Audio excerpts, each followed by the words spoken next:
7 things that successful people never do. Ari ibintu birindwi abantu bafite icyerekezo mu buzima buriya batajya bakora. Ibyo bintu namwe ndagira ngo mubyumve mubishyire mu mutwe nawe ubyumve ubizirikane. Number 1. Ikintu cya mbere utagomba gukora. Complaining. Ntukaburana urwandanze.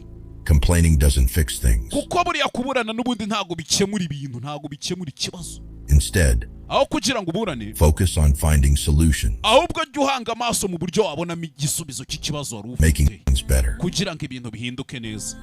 Number 2. Ikintu cya kabiri utagomba gukora mu buzima. Blaming other people. Ntugashinze abandi amakosa.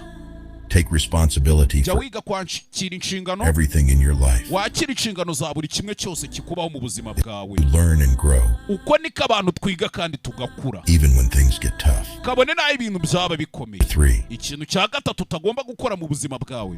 Arguing. Ntukajye utongana ngo ujye gushyogozanya, babyita gushyogozanya. Rarely bring results. Uzi gushyogozanya ikintu bizana nta gisubizo kizima kibivamo. Ahubwo jya wicecekera. Talk it out and find common ground instead. Ibintu bikuri mu byigumanire uzabivuge mu gihe ubona ko hari igisubizo kiri buboneka. Ikintu cya kane, bragging.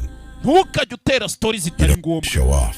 Ntukibonekeze. Your actions will always speak louder ahubwo than ureka ibikorwa byawe wakoze words. bikuvugire kurusha amagambo wavuga. Number 5. Ikintu cya gatanu utagomba gukora, talking too much. Ntukavuga amagambo menshi. Kuvuga guzwa birangira uvuze n'ibitari ngombwa. People listen more than they talk. Buri abantu bafite icyerekezo mu buzima akenshi batega amatwi kurusha kuvuga. You must understand the other side before ugomba gutega amatwi abandi bantu sharing your thoughts. mbere yuko babwira igitekerezo cyawe ku ngingo usanze bavugaho.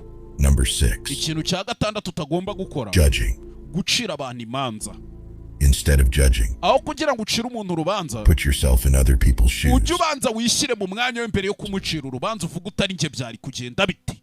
Empathy and better relationships. Kubera ko ibyo bintu bizatuma wiga kugirira abantu impuhwe ndetse bitume munabana mu mahoro. Number 7. Ikintu cya karindwi utagomba gukora, lying. Ntukabeshye mu gihe ubona ko bitari ngombwa. Honesty builds trust. Kubera ko buriya ukuri nicyo kintu cya mbere cyubaka icyizere. Even when it's tough, kabone naho kuvugisha ukuri byaba bikomeye, it's always the best decision. Ariko buriya mu kuri guhari nuko aba ari wo mwanzuro ukwiriye. Because the truth always comes out in the end. Kubera ko n'ubundi nyuma na nyuma birangira ukuri kugaragaye. Wabeshye utabeshye birangira ukuri kugaragaye.